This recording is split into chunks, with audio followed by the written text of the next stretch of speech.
qu'a réellement vu le télescope James Webb en mai 2025? Quel type d'images sont si impressionnantes qu'elles ont laissé les scientifiques sans voix et le grand public sans souffle? Et pourquoi certains astronomes affirment-ils que ce mois-là a bouleversé notre compréhension de l'univers? Depuis son lancement, le télescope spatial James Webb a complètement transformé notre façon d'explorer le cosmos. Mais en mai 2025, quelque chose d'inhabituel s'est produit. Quelque chose qui n'était pas prévu. Les images envoyées au cours de ce mois ont déclenché des alertes, des théories et aussi des espoirs. Bienvenue, voyageurs de la connaissance, dans un nouveau documentaire où nous plongerons dans les mystères les plus profonds de l'univers. Si vous êtes passionné par les étoiles, les exoplanètes, les secrets obscurs de l'espace et les découvertes qui pourraient tout changer, ce voyage est fait pour vous.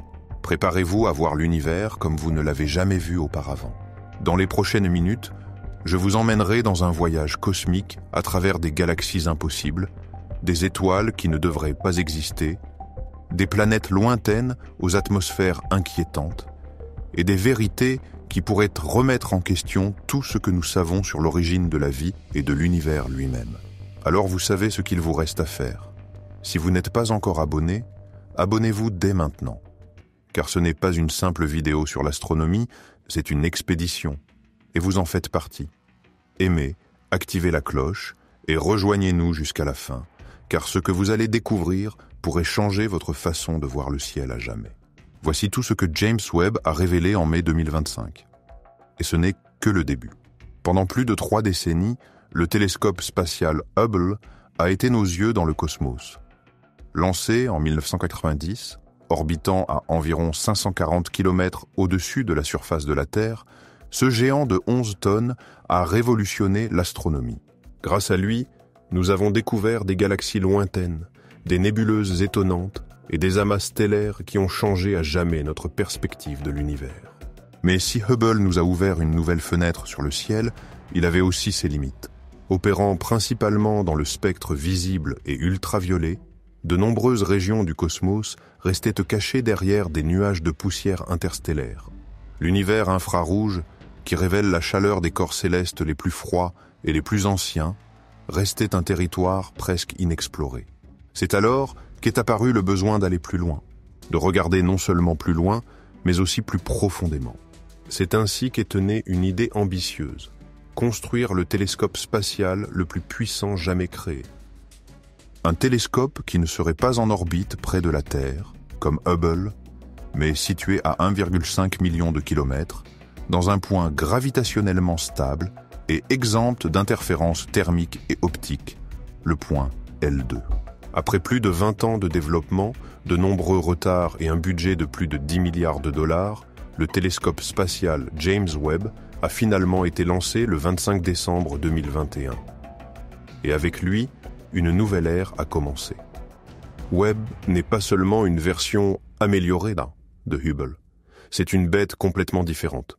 Alors que Hubble dispose d'un miroir de 2,4 mètres, celui de Webb mesure 6,5 mètres et est composé de 18 segments hexagonaux en beryllium recouverts d'armement d'or. Cela lui permet de capter une quantité de lumière beaucoup plus importante et d'observer des objets incroyablement faibles, lointains et anciens. De plus, sa capacité infrarouge en fait une véritable machine à remonter le temps. Grâce à Webb, nous pouvons observer des galaxies formées à peine 200 millions d'années après le Big Bang. En d'autres termes, Webb nous permet non seulement de voir plus loin, mais aussi de voir l'origine. Ces instruments, notamment NIRCam, NIRSPEC et MIRI, sont conçus pour étudier des exoplanètes avec des atmosphères potentiellement habitables, des disques protoplanétaires, des trous noirs et des structures cosmiques jamais vues auparavant. Webb n'a pas remplacé Hubble. Il l'a surpassé. Il a ouvert des portails jusque-là invisibles.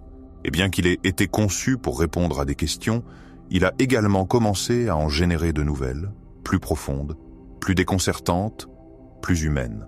Et cela nous amène à la grande question suivante. Pourquoi avions-nous besoin de quelque chose au-delà de Hubble? À quel moment ce que nous voyions n'était-il plus suffisant? Qu'est-ce qui nous a poussés à regarder encore plus loin, à vouloir déchiffrer l'invisible l'éloigné, l'ancien, parce que le désir de voir plus loin n'est toujours d'une grande question. Pendant de nombreuses décennies, le télescope spatial Hubble a été la fenêtre la plus précieuse que l'humanité ait ouverte sur les confins profonds du cosmos. Lancé en 1990, en orbite à environ 540 km de la surface de la Terre, Hubble nous a offert des images qui ont changé à jamais notre compréhension de l'univers. Des galaxies spirales, dansantes, des nébuleuses comme des touches de feu et de poussière, des amas d'étoiles qui ressemblent à des joyaux suspendus dans le vide. Mais malgré sa contribution monumentale à la science et sa beauté indéniable, Hubble avait des limites qui, avec le temps, sont devenues de plus en plus évidentes. De nombreux objets cosmiques sont submergés derrière d'épaisses couches de poussière interstellaire qui bloquent la lumière visible. Et bien que Hubble puisse voir quelque chose dans le spectre ultraviolet et un peu dans le proche infrarouge, sa sensibilité dans ces bandes était très limitée. Cela signifiait que bon nombre des secrets les plus anciens de l'univers, tels que les premières galaxies nées après le Big Bang, restaient à cacher, invisibles même à son regard. Au fur et à mesure que nos catalogues astronomiques s'étoffaient, nous avons constaté que chaque objet dans le ciel n'était pas unique, mais faisait partie d'une population aux caractéristiques dynamiques. Les étoiles naissent, vivent et meurent, les galaxies entrent en collision, fusionnent et évoluent. Comprendre ce processus nécessite plus que de simples observations. Il faut voir loin, à des longueurs d'onde qui traversent le brouillard cosmique du temps. Avec son miroir de 2,4 et sa sensibilité limitée, Hubble pouvait prendre des photos extraordinaires. Mais cela ne suffisait plus pour répondre aux questions les plus ambitieuses de l'astrophysique moderne. À quoi ressemblaient vraiment les premières étoiles? Quand les premières planètes sont-elles apparues? Que trouve-t-on dans l'atmosphère des mondes lointains? Y a-t-il de la vie en dehors de la Terre? C'est ainsi qu'est né le besoin d'aller plus loin, non seulement en termes de puissance optique, mais aussi en termes de conception, de portée et de sensibilité. James Webb n'a pas été conçu pour remplacer Hubble. Il a été pensé comme son héritier évolué, comme un bond en avant dans notre capacité à observer l'univers. Un télescope doté d'un miroir segmenté de 6,5 mètres, recouvert d'or, conçu pour capter la lumière infrarouge avec une sensibilité sans précédent. Webb présente une conception radicalement différente. Au lieu d'orbiter près de la Terre, comme Hubble, il est situé au point L2 de Lagrange, à 1,5 million de kilomètres de distance. Là, protégé par un bouclier thermique de la taille d'un court de tennis, il maintient une température extrêmement basse, essentielle pour détecter la faible lumière infrarouge émise par les objets les plus anciens et les plus éloignés. Cette capacité infrarouge est la clé. Elle nous permet de voir à travers la poussière cosmique, de détecter des exoplanètes lorsqu'elles passent devant leur étoile, d'analyser les atmosphères de mondes lointains et, plus révolutionnaire encore, de capturer la lumière qui a voyagé pendant plus de 13 milliards d'années pour nous parvenir. Et les premières images de Webb n'ont pas déçu. En juillet 2022, la NASA a dévoilé des photos qui ont laissé sans voix même les scientifiques les plus expérimentés. L'une d'elles, l'amas de galaxies SMACS 0723, a révélé une profondeur cosmique jamais atteinte auparavant. Des galaxies telles qu'elles étaient quelques centaines de millions d'années après le Big Bang. Des points lumineux représentant des protostructures cosmiques, des échos de l'origine. Cette découverte, ainsi que d'autres comme Ceres 2012, une galaxie qui semble défier nos idées sur la formation des premières galaxies, ont non seulement confirmé le succès technique de Webb, mais aussi confirmé que nous entrons dans une nouvelle ère de découverte. C'est pourquoi, lorsque nous disons « au-delà du Hubble », nous ne parlons pas seulement de physique des télescopes, nous parlons d'un changement de paradigme, à la possibilité d'observer ce qui était auparavant invisible, à poser des questions que nous ne savions pas pouvoir formuler auparavant. Dans la prochaine partie, nous aborderons un thème central. L'importance de l'observation dans l'infrarouge, et comment cette capacité a complètement redéfini ce que nous comprenons aujourd'hui de l'origine de l'univers. Après avoir exploré comment James Webb déchiffre les secrets de l'univers dans l'infrarouge, il est temps d'examiner de plus près sa conception. Comment a-t-il été possible de construire une machine capable de regarder vers l'origine du temps? Il ne suffit pas d'avoir de bons détecteurs. Pour observer l'univers primitif, il faut un chef-d'œuvre de l'ingénierie moderne, une combinaison précise de science, de technologie et d'emplacements stratégiques. Car le James Webb n'est pas simplement un télescope. C'est un joyau technologique situé dans l'un des points les plus stables et les plus sombres du système solaire. Chaque pièce de sa structure, chaque ligne de code, chaque courbe de ses miroirs a été conçue dans un seul but, voir l'invisible. Et tout commence par ses yeux, les miroirs. La première chose qui saute aux yeux lorsque l'on voit une image du web, c'est son immense miroir doré. Mais ce n'est pas un miroir ordinaire. Il s'agit d'une mosaïque composée de 18 segments hexagonaux, en beryllium recouverts d'or, d'un diamètre total de 6,5 mètres. Pour vous donner une idée, cela le rend presque 3 fois plus grand que le miroir du Hubble. Pourquoi si grand ? Parce que plus le miroir est grand, plus il peut capter de lumière et plus il peut voir loin. Comme le Webb observe des objets extrêmement faibles et lointains, il doit collecter chaque photon possible. Et l'or n'est pas là pour l'esthétique. C'est le matériau idéal pour réfléchir la lumière infrarouge avec une grande efficacité. Mais tout n'est pas qu'une question de taille. La précision est tout aussi importante. Chaque segment du miroir peut être déplacé individuellement à l'aide de petits actionneurs, ce qui permet une mise au point parfaite. Ces mouvements sont si délicats qu'ils équivalent à ajuster la position d'un cheveu humain à une distance de 1500 000 km. À côté du miroir principal, le James Webb dispose d'un miroir secondaire convexe qui redirige la lumière concentrée vers les instruments scientifiques. Tout ce système optique est protégé par un énorme parapluie à 5 couches, de la taille d'un court de tennis, qui bloque la lumière et la chaleur du Soleil, de la Terre et de la Lune, permettant au télescope de rester à des températures cryogéniques. Et c'est là, au cœur de ce bouclier protecteur, que se trouvent les instruments clés. NIRCam, qui capture des images dans le proche infrarouge. NIRSPEC, qui analyse la lumière pour révéler la composition chimique et la vitesse. MIRI, qui explore l'infrarouge moyen, idéal pour la poussière, les molécules et les disques protoplanétaires. FGS, NIRIS, qui aide à stabiliser le télescope et à étudier les exoplanètes. Ces capteurs sont refroidis par des systèmes de refroidissement actifs, car plus la température est basse, plus la sensibilité infrarouge est élevée. La moindre trace de chaleur pourrait ruiner une observation. C'est pourquoi le James Webb fonctionne à des températures inférieures à 230 degrés Celsius. Chaque capteur a été testé et calibré pendant des années. Et pas seulement pour fonctionner, mais aussi pour résister à l'espace. Le froid extrême, le rayonnement cosmique, l'absence de maintenance. Tout cela fait du Webb un observatoire sans précédent, avec une sensibilité jusqu'à 100 fois supérieure à celle du Hubble dans l'infrarouge.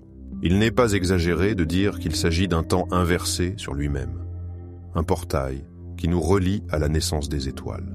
Et bien sûr, rien de tout cela ne fonctionnerait s'il n'était pas situé au bon endroit. Mais toute cette technologie, aussi impressionnante soit-elle, ne servirait à rien si le télescope était au mauvais endroit. Il ne suffit pas de regarder vers l'espace, il faut regarder sous le bon angle, avec le moins de bruit possible et la plus grande stabilité imaginable.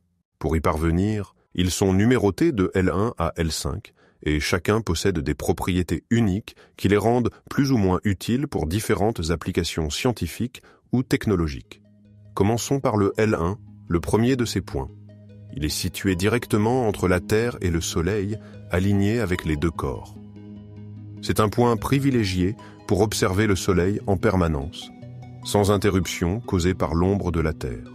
C'est à cet endroit que se trouve le satellite SOHO, Solar and Heliospheric Observatory, qui surveille l'activité solaire depuis des décennies et qui a joué un rôle essentiel dans la compréhension de phénomènes tels que les éruptions solaires ou les éjections de masse coronale.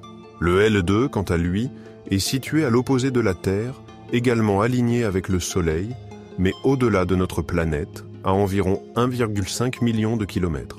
C'est l'endroit choisi pour installer le télescope spatial James Webb. Pourquoi ?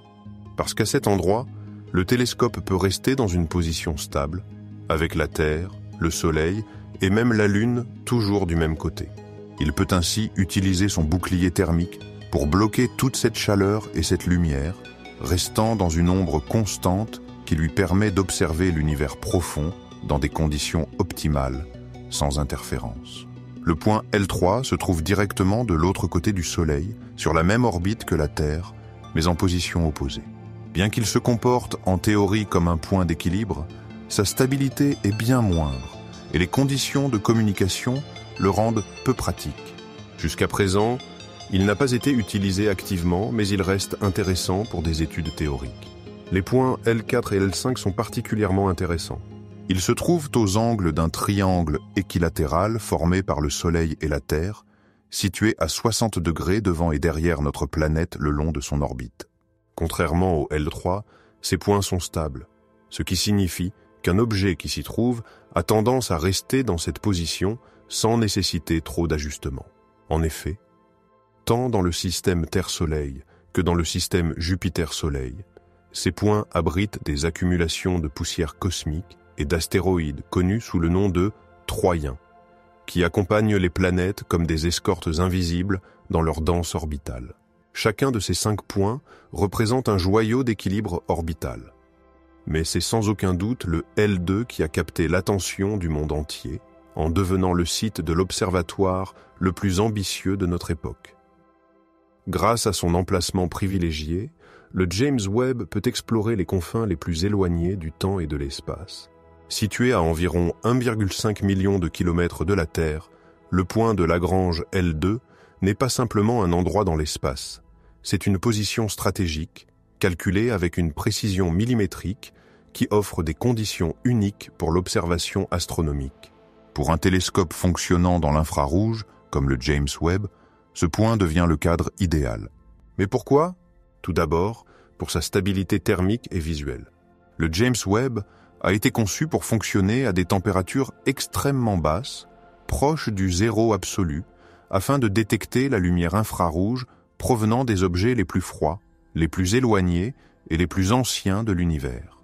Au point L2, le télescope peut maintenir son bouclier thermique orienté en permanence vers le même côté, bloquant simultanément le rayonnement du Soleil, de la Terre et de la Lune.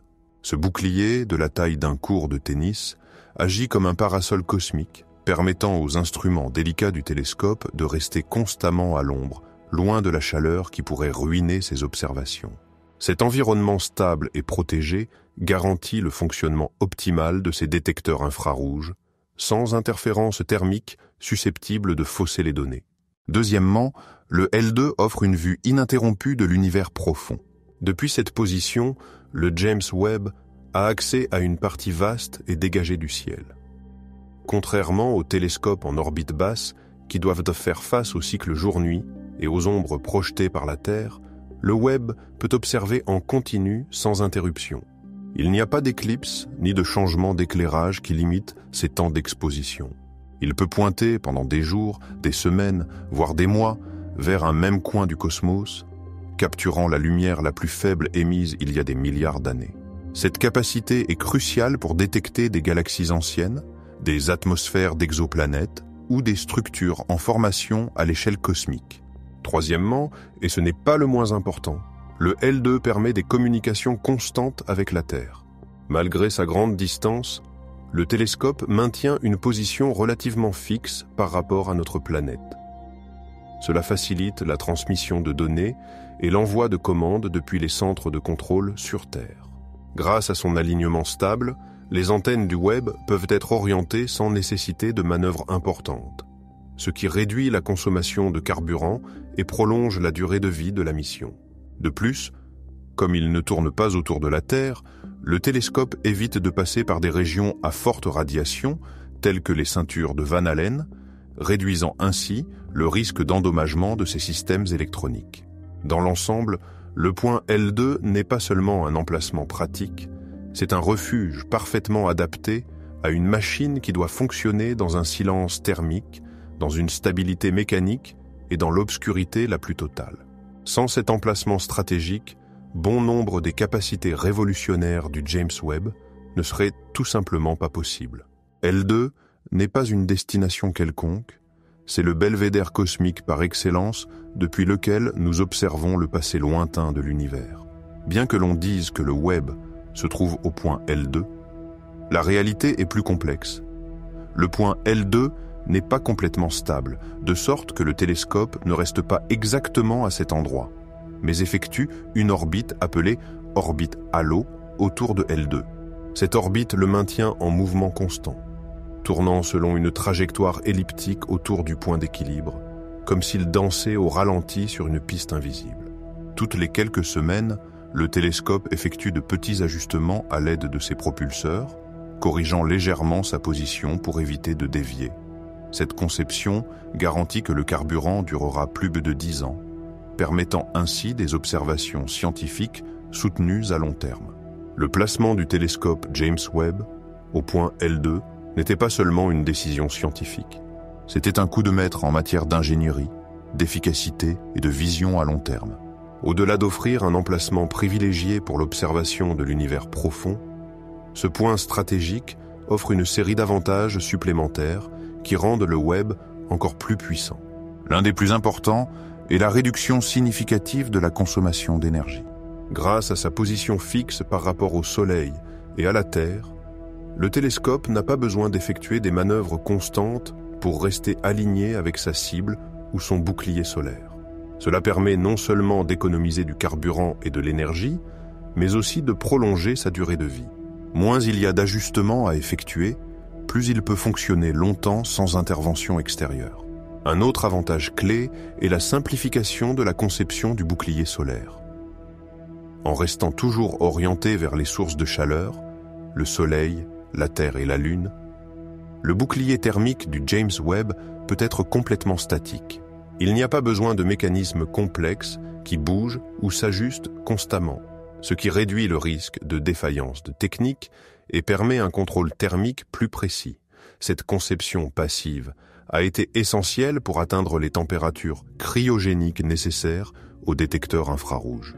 De plus, le fait d'être situé si loin de la Terre présente un avantage peu mentionné, mais très important. Il évite les interférences radioélectriques.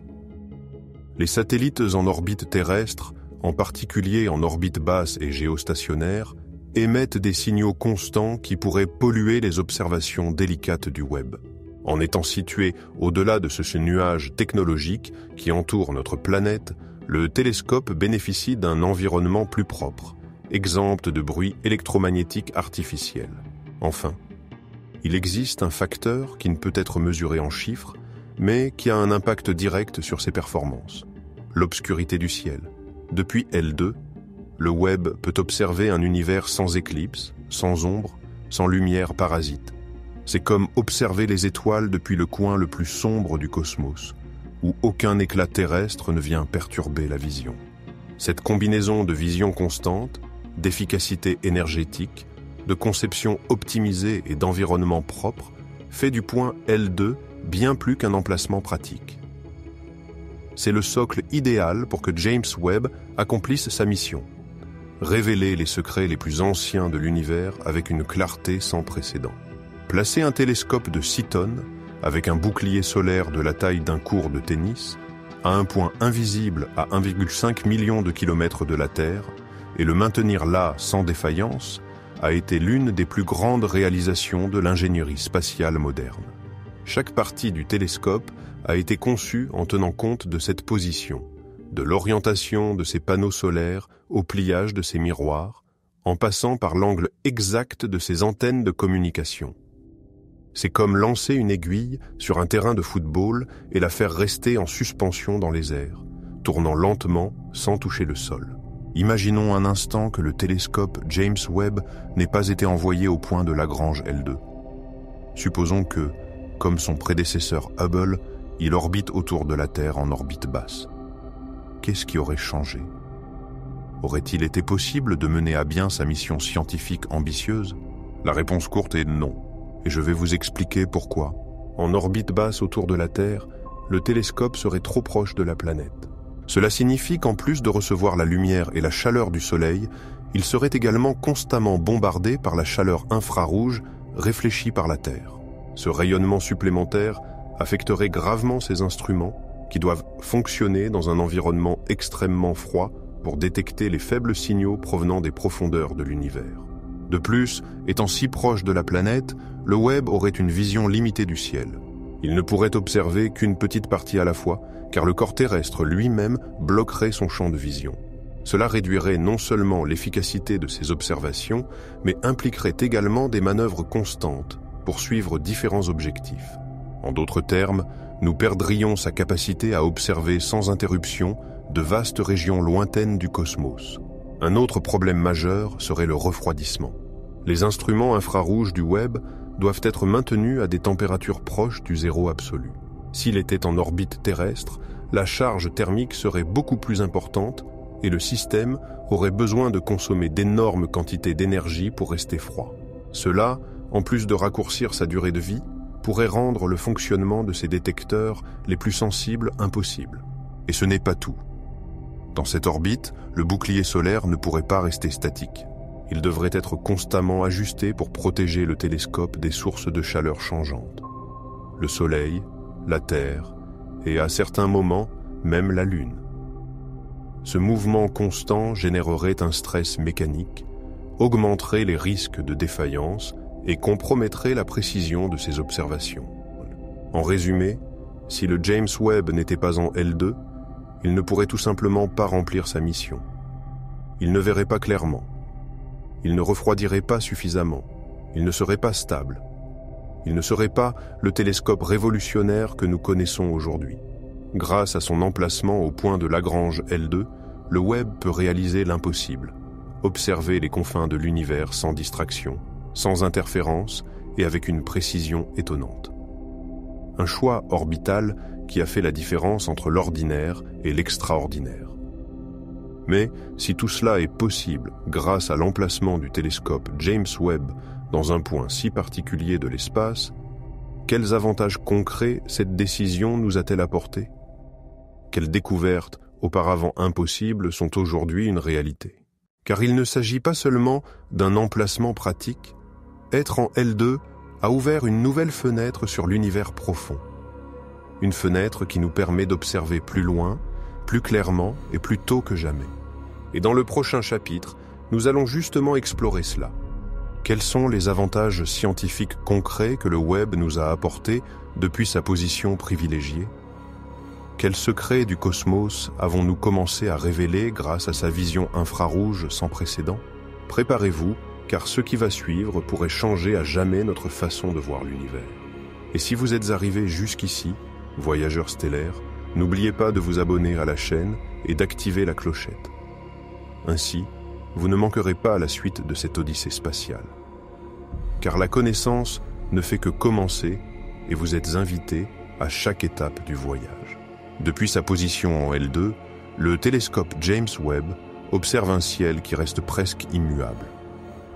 Cette immobilité visuelle, loin des interférences des lumières terrestres, des satellites et des éclipses, lui permet de faire quelque chose qu'aucun autre télescope spatial n'a jamais réussi à faire.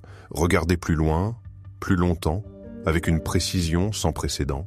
À chaque seconde d'observation, le Webb collecte des photons anciens émis il y a des milliards d'années par des galaxies qui venaient à peine de naître.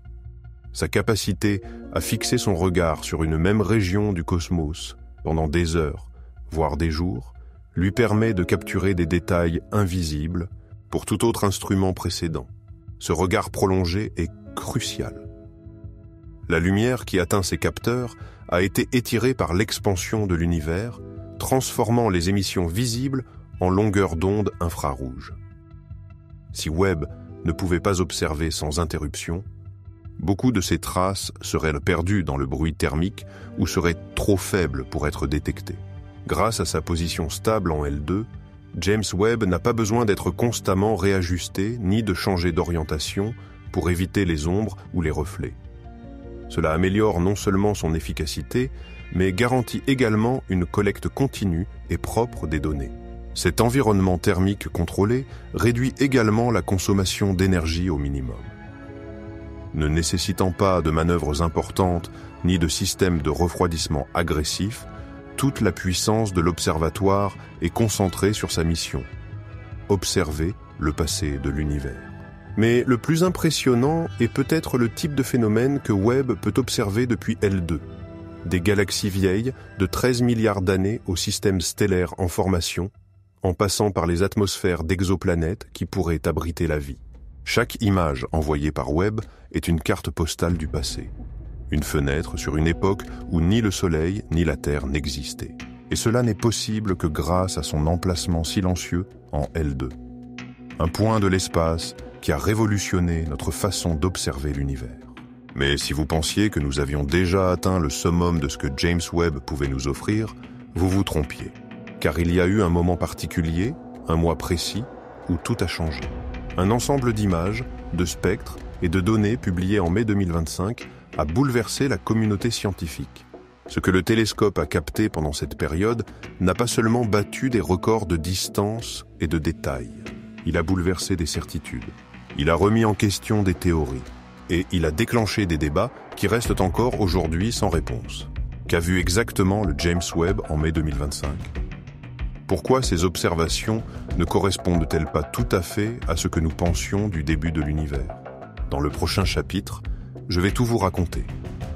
Préparez-vous à plonger dans l'un des moments les plus déroutants et les plus passionnants de l'astronomie moderne. En mai 2025, le télescope James Webb a tourné son regard vers le passé le plus lointain de l'univers, et ce qu'il a renvoyé était bien plus que de la lumière ancienne. C'était des pièces d'un puzzle dont les astronomes ignoraient l'existence. Au cours de ce mois, plusieurs observations clés ont été publiées, mais 2 d'entre elles ont retenu toute l'attention. La détection de galaxies extrêmement anciennes, plus anciennes que ne pouvait l'expliquer aucune théorie, et l'identification de ce qui pourrait être le premier indice direct de l'existence d'étoiles de population 3, ces étoiles hypothétiques, gigantesques et éphémères, qui jusqu'à présent n'existaient que dans des simulations et des équations. L'une de ces galaxies a été baptisée JADES GS-Z140, et sa lumière nous serait parvenue à peine 290 millions d'années après le Big Bang. Cela situe sa formation dans un univers encore à l'état embryonnaire, sans structure, sans métaux, sans grande galaxie spirale, du moins en théorie. Mais ce que Webb a montré était tout autre. Une galaxie bien organisée, avec des zones de formation stellaire actives et une masse qui n'aurait pas dû exister à un stade aussi précoce. Et ce n'était pas un cas isolé. Le même mois, Webb a détecté plusieurs objets similaires dans différentes régions du ciel. Le schéma se répétait: des formations massives, complexes et riches en poussière cosmique, alors que cette poussière, produit de générations d'étoiles, GN-Z11 et Zhulong, présentait une maturité structurelle inexplicable pour leur époque. Elles avaient des disques rotatifs, des amas stellaires et des halos sombres, comme si elles avaient évolué pendant des milliards d'années, alors qu'elles venaient en réalité de naître. Comment l'univers a-t-il pu former des structures aussi complexes en si peu de temps ? Les astronomes ont été contraints de repenser les mécanismes de l'effondrement gravitationnel, de la formation stellaire et de l'expansion cosmique. Un autre point clé a été la détection de signaux chimiques inattendus dans les atmosphères d'exoplanètes. Dans au moins 3 systèmes solaires différents, Webb a réussi à capter des absorptions indiquant la présence de vapeur d'eau, de dioxyde de carbone et de traces de méthane, et plus curieux encore, dans des zones habitables. Une planète appelée TOA 732b a fait l'objet d'une attention particulière, car les données suggéraient non seulement la présence d'eau, mais aussi une atmosphère dense et stable, similaire à celle que l'on attendrait d'une mini-Neptune, susceptible d'abriter une vie microbienne dans ses nuages. La communauté scientifique n'a pas tardé à réagir. Des articles et des analyses ont spéculé sur la possibilité que nous soyons plus près que jamais de détecter de véritables biosignatures en dehors de la Terre, ce qui était impensable il y a seulement une décennie. Mais l'impact philosophique le plus important est peut-être venu des étoiles de population 3. Webb a réussi à observer des galaxies qui semblent contenir des traces de ces premières étoiles théoriques, composé uniquement d'hydrogène et d'hélium, sans aucun élément lourd. Cela valide non seulement des décennies de théorie astrophysique, mais nous permet également d'observer directement à quoi ressemblait l'univers avant l'existence des éléments qui composent notre corps, la Terre et tout ce que nous connaissons.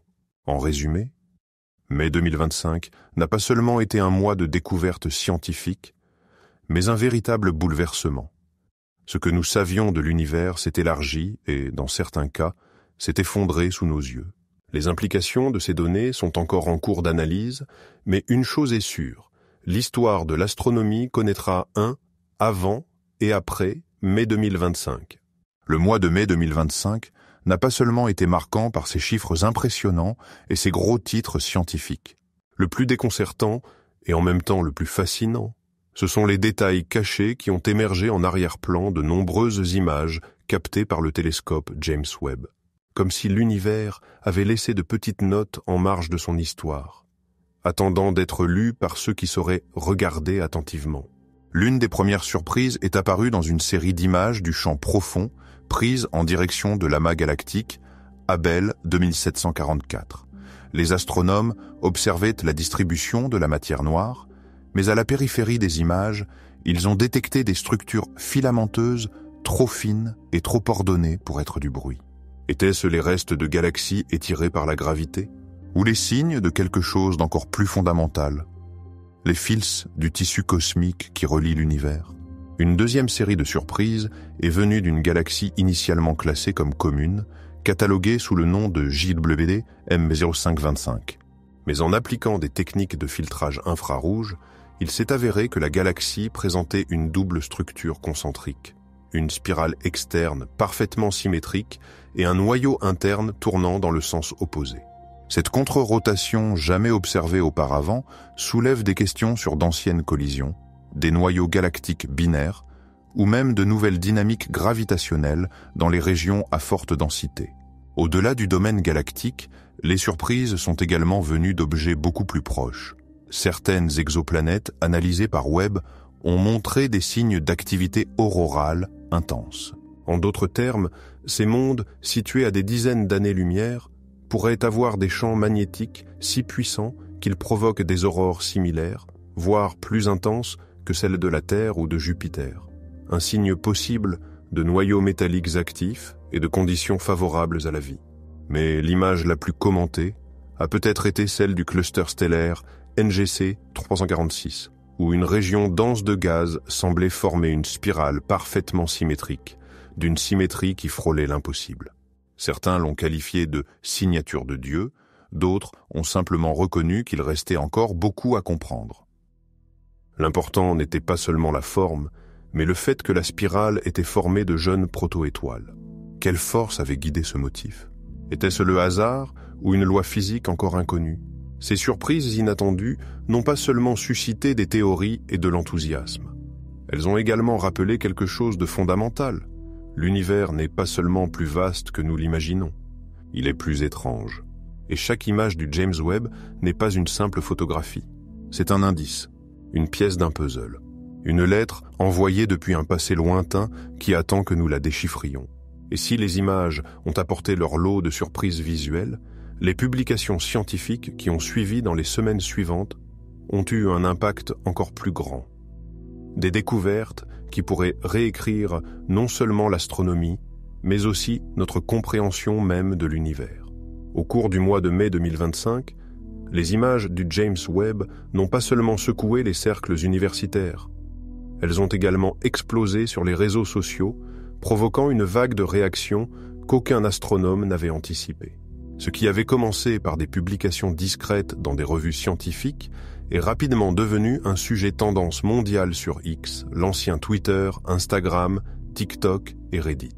Le hashtag JWST-Mayo 2025 a été mentionné des millions de fois en seulement 48 heures, et les discussions ne portaient plus, il y en a plus seulement sur la science, mais aussi sur le mystère, l'émotion et même les spéculations cosmiques.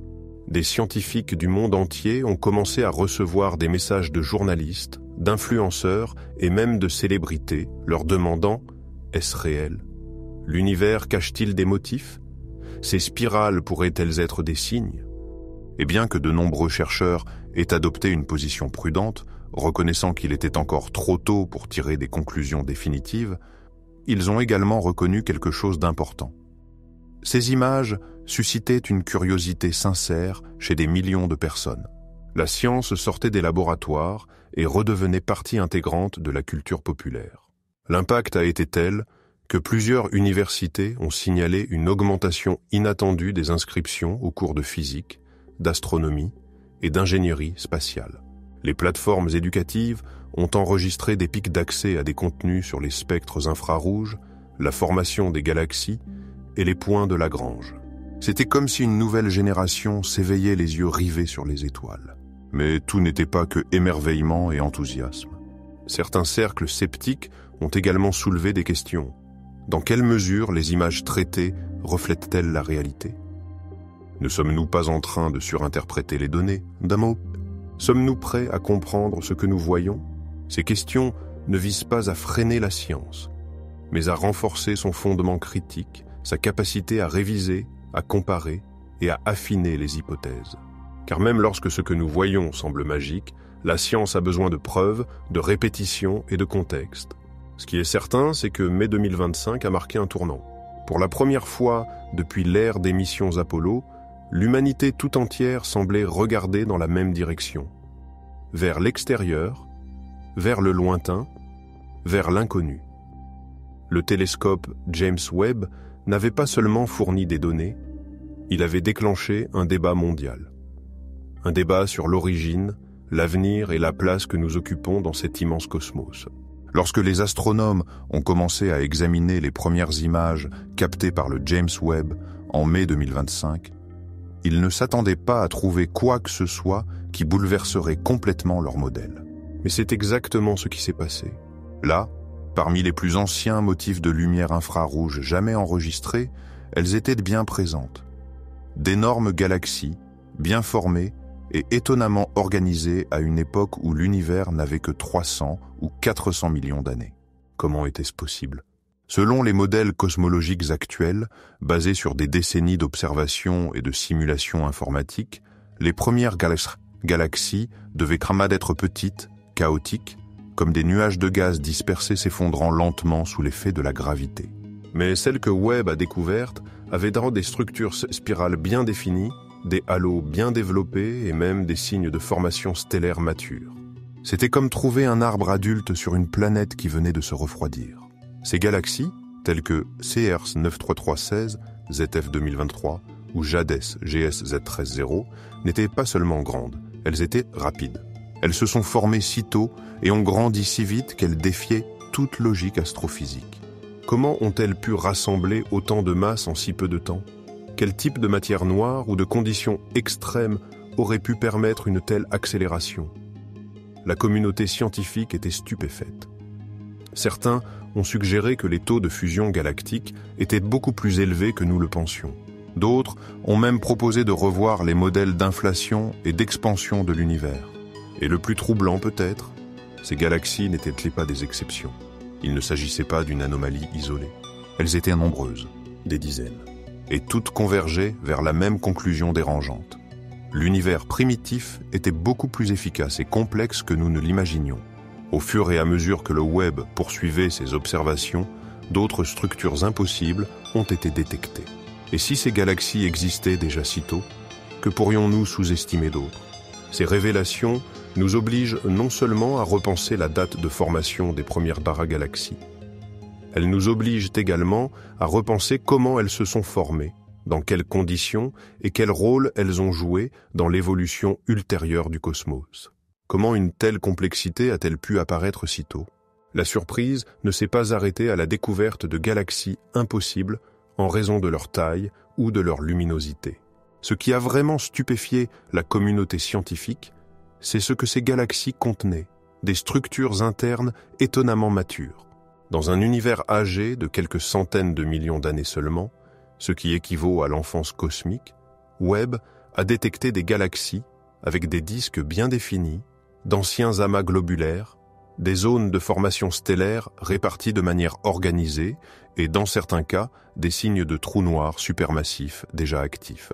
Pour comprendre l'ampleur de cette découverte, pensons à notre propre galaxie, la Voie lactée. Il lui a fallu des milliards d'années pour atteindre sa forme spirale actuelle, avec des régions différenciées et des étoiles de plusieurs générations. Cependant, certaines galaxies observées par Webb, telles que GLASS Z13 ou Sears DSFG 2025, montraient déjà des signes d'évolution avancée alors que l'univers avait moins de 5% de son âge actuel. Comment se sont-elles formées si rapidement? Quels mécanismes ont accéléré leur évolution? Les théories ont commencé à se multiplier. Certains ont proposé que l'univers primitif était beaucoup plus densément peuplé de gaz froid, ce qui aurait favorisé une accumulation rapide de masse et la formation d'étoiles. D'autres ont suggéré l'existence de graines galactiques massives formées après le Big Bang, qui ont évolué à une vitesse jamais vue auparavant. Et si l'on parle de maturité, il y a une autre donnée troublante. Certaines de ces galaxies contenaient des populations stellaires qui, d'après leur spectre, étaient déjà de deuxième génération.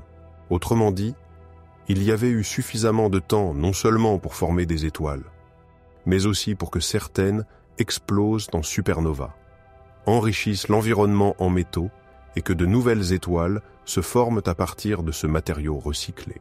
Tout cela en moins de 500 millions d'années. Une horloge cosmique qui apparemment tournait plus vite que nous le pensions. Ce que Webb révèle n'est pas seulement une photographie de l'univers primitif. C'est la preuve directe que nos modèles actuels de formation galactique pourraient être incomplets, voire fondamentalement erronés. Cela nous amène à une question troublante. Que ne savons-nous pas d'autre sur les premiers instants du cosmos? Jusqu'à présent, la cosmologie moderne reposait sur des piliers apparemment solides. Des théories telles que l'inflation cosmique, la formation hiérarchique des structures et l'expansion accélérée de l'univers nous offraient un cadre logique pour comprendre comment le cosmos a évolué depuis le Big Bang jusqu'aux galaxies que nous voyons aujourd'hui. Mais ce que le télescope James Webb nous montre ne cadre pas tout à fait avec ce cadre. Selon ces modèles, les premières galaxies devaient être chaotiques, irrégulières, fragmentées. Or, Webb a découvert des disques en rotation. Aux confins du temps cosmique, avant l'existence des planètes, des galaxies telles que nous les connaissons, ou même de l'oxygène que nous respirons, brillaient les premières étoiles de l'univers. Les étoiles de population Truy. Jamais observées directement auparavant, ces étoiles représentent le chaînon manquant entre le Big Bang et tout ce qui a suivi. Et grâce au télescope James Webb, pour la première fois dans l'histoire, nous sommes suffisamment proches pour détecter leurs traces. Ces étoiles ont été les premières véritables lumières du cosmos, nées quelques centaines de millions d'années seulement après le Big Bang. Elles ne contenaient peut-être pas d'éléments lourds tels que le fer, l'oxygène ou le carbone. Elles étaient composées presque exclusivement d'hydrogène et d'hélium, les seuls éléments qui existaient à l'époque. Leur composition était si pure que leur vie était intense et brève. En raison de leur masse énorme, elles explosaient en supernova colossales quelques millions d'années seulement après leur naissance. Mais si elles ont vécu il y a plus de 13 milliards d'années, comment pouvons-nous les détecter aujourd'hui? La clé réside dans la lumière infrarouge. L'expansion de l'univers a étiré leur lumière d'origine, intensément bleue et ultraviolette, jusqu'à des longueurs d'onde infrarouges extrêmes. Cela signifie que seul un télescope comme le James Webb, avec sa sensibilité dans l'infrarouge profond, pourrait enregistrer ce signal. Et c'est exactement ce qu'il a commencé à faire. Lors de récentes observations, comme celle de la galaxie CERS 93316, les astronomes ont détecté des objets présentant des signatures spectrales compatibles avec des étoiles à très faible métallicité, c'est-à-dire des étoiles presque pures, sans éléments lourds. Cela ne confirme pas directement la détection d'étoiles de population 3, mais c'est l'indice le plus fort jamais observé. Ces découvertes ont suscité un énorme enthousiasme, car confirmer l'existence directe de ces étoiles reviendrait à trouver des fossiles cosmiques. La preuve irréfutable de la façon dont l'évolution stellaire a réellement commencé.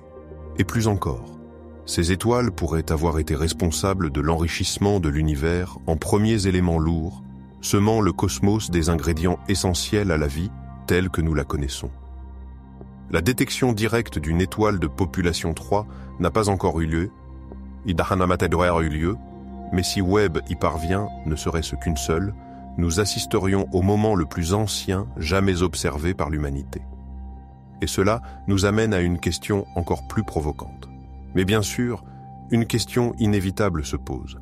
Comment est-il possible de détecter quelque chose d'aussi ancien, d'aussi lointain, d'aussi ténu, qui s'est produit il y a plus de 13 milliards d'années? Comment un télescope, depuis une petite bande en L2, peut-il remonter le temps et trouver la lumière des premières étoiles de l'univers? La réponse réside dans la précision de ces capteurs, dans la puissance de l'infrarouge et dans une série de technologies conçues pour détecter l'invisible. Dans le prochain épisode, nous découvrirons comment James Webb identifie des étoiles aussi lointaines. Quelles techniques il utilise, quels signaux il recherche et comment il transforme la lumière ancienne en nouvelles connaissances. Si vous appréciez ce voyage dans le temps et l'espace, profitez-en pour vous abonner à la chaîne et activer la clochette. Il reste encore beaucoup à découvrir et vous ne voudrez pas manquer ce que James Webb vous réserve. Partons ensemble explorer plus en profondeur l'univers. L'univers primitif est enveloppé de ténèbres et de temps. Les étoiles les plus anciennes que nous recherchons ne sont pas seulement incroyablement lointaines, elles sont également cachées derrière des milliards d'années d'expansion cosmique. Alors, comment le télescope James Webb parvient-il à les détecter? La clé réside dans deux éléments, la lumière étirée par le temps et la technologie de détection infrarouge de pointe.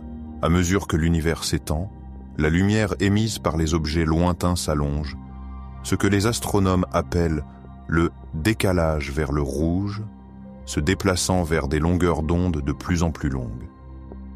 Les étoiles les plus anciennes qui ont brillé dans l'ultraviolet ou dans le visible ne peuvent aujourd'hui être observées que dans l'infrarouge lointain. C'est là qu'intervient la magie du Webb. Ce télescope est optimisé pour capter exactement ce type de lumière. Grâce à son énorme miroir segmenté de 6,5 mètres et à ses instruments ultra-sensibles, tels que le NIRCam, le MIRI et le NIRSPEC, il peut détecter des signaux faibles que d'autres télescopes ne pourraient de jamais voir. De plus, le James Webb dispose d'une technique révolutionnaire, la spectroscopie infrarouge de précision. Lorsqu'une de ces étoiles lointaines passe devant sa galaxie ou est amplifiée par l'effet de lentilles gravitationnelles, le télescope peut analyser sa lumière en détail, la décomposant en un spectre qui révèle sa température, sa composition chimique et même son âge estimé. Et ce n'est pas tout. Grâce à sa position stable au point de Lagrange L2, le James Webb peut effectuer des observations prolongées sans interruption. Cela permet de capturer la lumière d'objets incroyablement éloignés pendant des heures, voire des jours, accumulant ainsi des données d'une clarté sans précédent.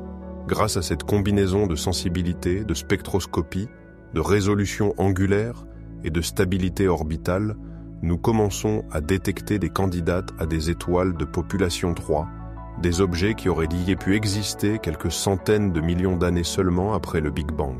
Bien que nous n'ayons pas encore de confirmation définitive, nous n'avons jamais été aussi près du but. Le Webb ne recherche pas seulement la lumière, il recherche les premiers soupirs de l'univers. Depuis que l'être humain a levé les yeux vers le ciel et s'est demandé d'où nous venons, une idée domine la pensée cosmologique. L'univers a eu un commencement. Ce moment, connu sous le nom de Big Bang, n'était pas une explosion dans un espace vide, mais le commencement même du temps, de l'espace et de la matière. Mais une chose est de le croire, une autre est de le prouver. C'est là que le télescope James Webb devient un outil essentiel. Car nous n'observons pas seulement les galaxies lointaines pour leur beauté cosmique.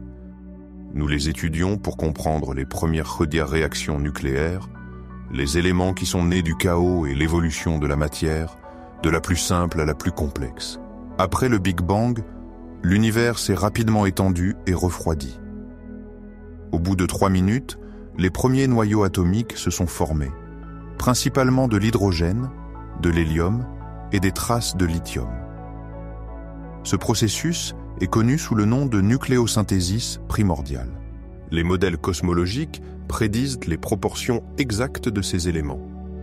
Mais pour confirmer ces prédictions, nous avons besoin de plus que de la théorie. Nous avons besoin d'observations réelles de l'univers primitif. Toute la théorie du Big Bang repose sur le fait que certains événements se sont produits à des moments précis. Si les premières étoiles sont apparues trop tôt, ou si les proportions des éléments ne correspondent pas, alors nous devons revoir nos modèles. Jusqu'à présent, les données du James Webb confirment de nombreuses prédictions, mais soulèvent également des questions. Pourquoi certaines galaxies contenaient-elles déjà autant de poussière? Comment se sont-elles formées si rapidement? Depuis des décennies, nous nous demandons si nous sommes seuls dans l'univers. Nous avons entendu des théories, créé des films, imaginé des civilisations entières au-delà de notre système solaire. Mais aujourd'hui, pour la première fois dans l'histoire, la science dispose des outils nécessaires pour rechercher des preuves concrètes. Et ces preuves pourraient bien flotter dans l'atmosphère d'une exoplanète. Le télescope James Webb n'observe pas seulement des galaxies lointaines ou des étoiles anciennes. L'un de ses objectifs les plus ambitieux est d'analyser l'atmosphère de mondes lointains. Que respire-t-il? Quels gaz les enveloppent? Pourrait-il y avoir de la vie là-bas? C'est là que commence la véritable science de la détection à distance. Comment un télescope peut-il capter l'atmosphère d'une planète qui n'est même pas visible directement? La réponse réside dans la technique du transit. Lorsqu'une exoplanète passe devant son étoile, de notre point de vue, une partie de la lumière stellaire traverse son atmosphère avant de nous atteindre. Cette lumière transporte des informations. Si l'atmosphère contient de l'eau, du méthane, du dioxyde de carbone, de l'oxygène ou de l'ozone, ces éléments laissent une empreinte spectrale, une sorte de signature chimique que James Webb peut identifier. L'instrument NIRSPEC, par exemple, permet de décomposer cette lumière en différentes longueurs d'onde. Cela nous donne une sorte de spectre de la planète, un graphique qui révèle quelles molécules sont présentes et en quelle quantité.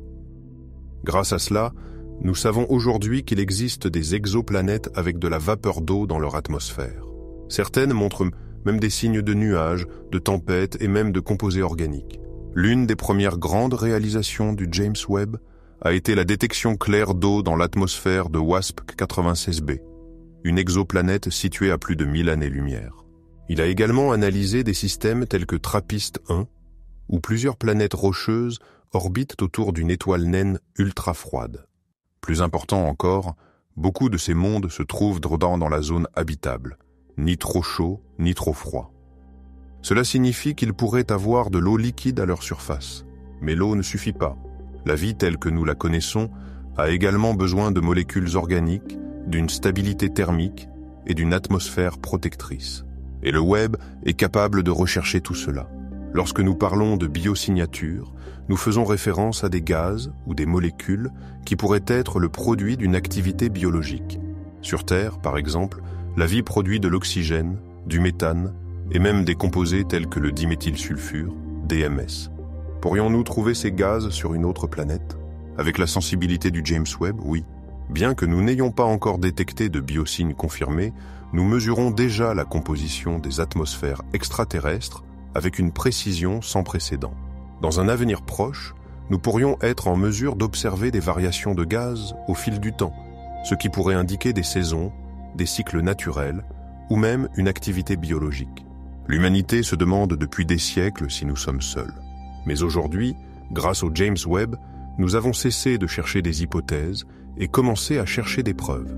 Chaque nouvelle planète observée est une nouvelle histoire. Chaque atmosphère analysée nous rapproche de la possibilité de répondre avec des données à la question de savoir si la vie dans l'univers est une rareté ou une norme. Pendant des siècles, les astronomes ont cru pouvoir comprendre l'univers en observant ce qui brillait, les étoiles, les planètes, les galaxies. Mais à mesure que notre technologie a progressé et que notre capacité à mesurer le cosmos est devenue plus précise, nous avons commencé à découvrir une vérité dérangeante. Une vérité dérangeante. La grande majorité de l'univers ne brille pas. Il n'émet pas de lumière. Il est invisible.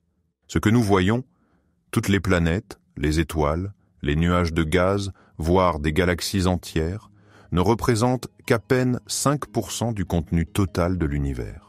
Et le reste, c'est un mystère, un abîme, une obscurité que nous ne comprenons pas entièrement, mais qui se manifeste dans la gravité, dans l'expansion de l'espace, dans les échos du Big Bang. Nous parlons de matière noire et d'énergie noire. Tout a commencé par un paradoxe. Au milieu du XXe siècle, l'astronome Vera Rubin a observé quelque chose de déconcertant dans les galaxies spirales. Les étoiles situées à la périphérie tournaient aussi vite que celles du centre. Selon les lois de Newton, cela n'avait aucun sens. Ces étoiles auraient dû être projetées dans l'espace, mais ce n'était pas le cas. La seule explication possible était qu'il existait une énorme quantité de masse invisible qui générait une force gravitationnelle supplémentaire. Une matière qui n'émet ni ne reflète la lumière, mais qui maintient les galaxies ensemble. C'est ainsi qu'est né le concept de matière noire. Depuis lors, de nombreuses observations, telles que les lentilles gravitationnelles, la rotation galactique et la distribution des amas, ont confirmé son existence.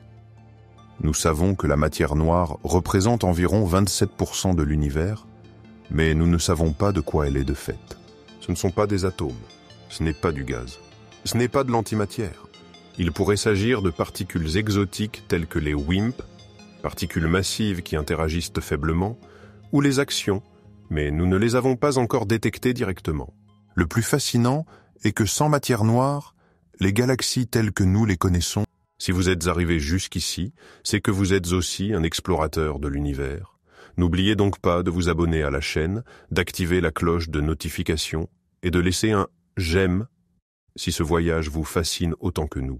Lorsque le télescope James Webb a commencé à envoyer ses premières images vers la Terre, elles n'ont pas été reçues uniquement comme des données scientifiques.